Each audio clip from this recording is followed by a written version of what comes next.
Hi guys. You know, there is something going on with YouTube for definite. I mean, the artwork on the front page has been changed overnight, along with the amount of subscribers that we had. You know, I don't get 56 subscribers overnight ever. Ever. But that is exactly what happened yesterday. For ages it was on, I don't know if you even look at this, how many subscribers we've got. It was on 13,086. You know what, guys? The artwork's been changed, the subscribers have been manipulated, and on top of that, you know what I think? I think if you look at the views on these videos, I think that they're being manipulated, and not only that, I think when you look at our first video we did for the annual anniversary fundraiser, look how many views we got. This was scuppered from the beginning, this anniversary fundraiser. And I think what they did is deliberately covered up the slow increase of subscribers, and they have reduced the traffic to at least a few of these videos over the time we've been trying to do the annual fundraiser. You know, only 7 people contributed to that annual fundraiser, which I think is a shame. I think the amount that was raised was low. It could have been a lot better than £260. £260 divided by 13,000 subscribers, guys. Can you believe that? You know, I have spent a great deal of time on this. And I will show you what I've done. I've had to go back into all the archives, and I've learnt myself a lesson. You know, I've got to start storing this data all in one place, so that if ever I need to, like I have done recently, I have to go back to retain all of the magnetometer 2 readings and then change all the graphs on the website. It's a massive job. You know, cutting, pasting, you know, labeling, and then putting them all up, and then going back into 3 or 4 different folders to find the archives of the data. Yeah, I've definitely taught myself a lesson, because it's been a massive job to correct that error on magnetometer 1 since the beginning of the year, pretty much. And I have also, might as well go over to the website and show you something, because I've sussed something out, guys. Have a look at this. So going back to October 2017, we see that this was the last entry before we get this little anomaly in our readings and the charts, even though they are slightly going up and down, but you can't see it because of the resolution, especially on this one. There's 400,000 different sets of data in there. But what you will see is that in between the peaks of the hours around the afternoon, there's either a drop or a peak, and that's related to the temperature, or it could be related to the fact that this side of the Earth, where the UK is taking the readings at the time, is the side where the magnetosphere is being pressed on by solar winds, and therefore it's giving you know, that peak in the reading. But we sort of like, well, I sort of like suspected that there might be a problem with the magnetometer readings, because we was no longer getting these wavy lines. And if you see from the magnetometer 2 readings now that I've had to take out all the magnetometer 1s, because it had stuck for nearly 4 months on just giving us the same reading, and I knew that something weren't right with it. So we've gone back to magnetometer 2. Remember, mag 1, 2 and 3 all back up each other. Mag 3 was offline for a couple of months, so we was down to just 1 mag for quite some time, and luckily enough I did back up the system with another 2 magnetometers, and we was lucky that at least 1 out of the 3 was still reading, and that's why we've got mag 2 readings now. As you know, all 3 magnetometers are back up and running, but from the 7th of this month we've lost some more data, because the calibration I done six or so days ago now, 7 days ago, nearly a week, is reading still too high. So what we have to do now is go back to this from the 7th of this month and take an average reading, and then calibrate all 3 magnetometers to that, so we get like a reset in there. So I don't know if you saw the graphs up. At the end of the last 6 days on the charts, there was a big hike, and it was almost over the 12, so I know that that weren't right. But trust me, guys, there's a hell of a lot of work now going into this. And I do sometimes think, is it worth it?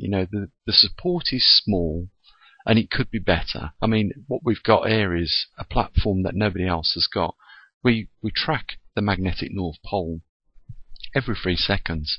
There isn't another magnetometer station in this world like this. It was bespoke, built for us to find out the answer, one way or another. Is, first of all, the magnetic North Pole still migrating? We've answered that question. Yes, it is. It's moved just a little under 1 degree, which is a total of about 47 miles. Still moving westerly. And the other one is how fast is it moving? Well, we will pick up over the time we do these recordings what speed, if there's any speed changes in the migrating pole. And we're not only doing that now, we're also recording the magnetosphere strength. But, guys, there's a lot of work that goes into this. And, I was a little bit disappointed by I've got to say, poor effort from a lot of people that subscribe to the channel that just can't even be bothered, simply because it's too much hassle to get the credit card out and make a contribution to this. And, you can see what I'm faced with, guys. I'm not just faced with having to, invest my time into this. I'm also investing my money into this. And, at the same time, I'm having somebody at YouTube, manipulate data on there, which I rely on to know, if there's still an interest in this, whether people still want to see this data. I mean, I can't believe why people would not want to see this data. This is a rare event. The magnetic poles on this Earth don't migrate, regularly, like the sun goes through its magnetic reversal. This is a rare event, and it's interesting, and it should be of interest to you guys for the fact that it used to be like clockwork. Every 350,000 years there'd be a magnetic reversal on the Earth, and it stopped that. It went then an extra 500,000 years above average before it went through this reversal again. Something's definitely going on with our Earth that we live on. We should be interested in to know what that is and why that is, and the only way we can find out is by monitoring it in some form like we do on air. It's a small observatory, but we are doing something very unique on air, and I think it should be getting a little bit more support. Even if YouTube are trying to scupper the efforts that we're making, there should be still more than 7 people that want to support what's going on here. And not only that, not only do we track the magnetic North Pole on this channel, and track now the magnetosphere strength, which are related to each other. We should be able to put this data alongside magnetosphere data over the same period of time and see what's going on, because the magneto in the Earth generates both the dipoles on this planet and the magnetic field that we enjoy as a protective shield. So, it's got to be worth more than £260 worth of support to you guys. So, again, if you want, the link's down there. I will mention it just this once. But I'm just trying to say to you guys, is look at the amount of work that goes into this, and it's sad, really, when that's the best we can do. I want to do more than what I'm actually doing now, and I've tried to include all the other anomalies that take place on our planet. Earthquakes, sea ice extent, and other people are mentioning it now, where I mentioned about a week ago in a video where we are at this point in time of the year, we are at almost 2016 levels, which means there's more Arctic ice over the northern hemisphere, again slapping these global warmists hard in the face with facts. This Earth is going into a cooling period, and it wouldn't have surprised me, guys, if these elite people knew it and manipulated it, that every 12 years, when the sun goes through a solar low period due to the fact it's going into the minimum, they can exploit that with regards to agricultural crops. Do you think that the stock markets and futures don't buy and sell regarding on that information alone? That big change that happens every 12 years or 11 years on average on our planet with regards to high and low sunspots. And do you think that if they have been using that for years, manipulating it every 12 years, you could have manipulated it yourself. You could have bought stocks and shares based on the fact that you know the sun goes through a low period of sunspots, therefore the weather isn't good, therefore the crops aren't good. You could have manipulated it and made thousands, if not millions, if you had the right plan to put together. You could have manipulated it. And do you think they have not done that over the periods of time? I bet you guys, when we find out the whole truth of this matter with regards to the sunspots and everything else, now you can go, okay, Gene, there are many examples of some cults, religions, and this pointing to suns. Okay, so for instance, St. Peter's Square in the Vatican is a sundial. I think most of you will agree with that. But let's go back even further. What about if the pyramids were to show people something related to the sun weather? I mean, let's face it, the Sphinx is looking at the sun rising in the east.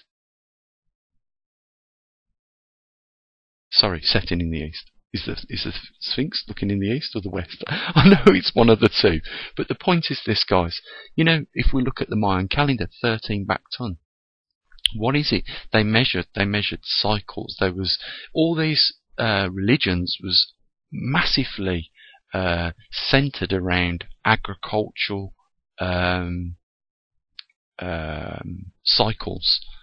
So, you know, when we talk about 13 back ton, which is what they was telling us about 2012, right? The only reason we don't know what that actually meant is because the other part of the brick where the date 2012 is broken away from is gone. But we know they was trying to tell us something about this time. Now, what about if they was trying to tell us about something even bigger than what we give them credit for? What about if they knew about grand solar cycles and they was trying to warn a future civilization of such things?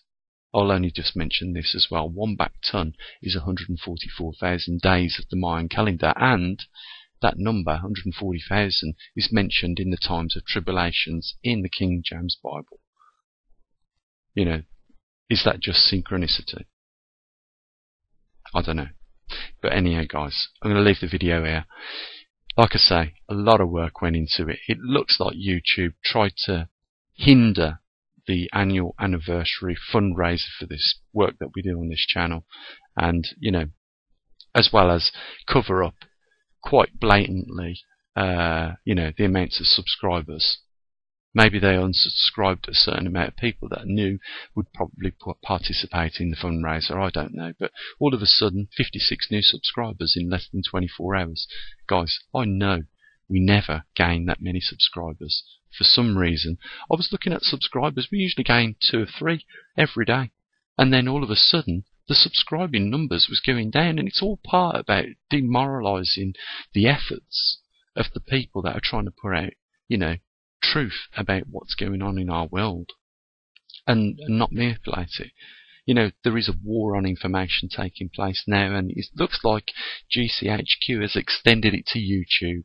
And not only that, they want to cause people with the YouTube channels more time and more wasting of this and that by moving artwork around so that the artwork on my channel on the website doesn't look as good. You see, it's just annoying, if nothing else. Anyhow, I'll leave it here, guys. I'll say what I usually do. Bye for now.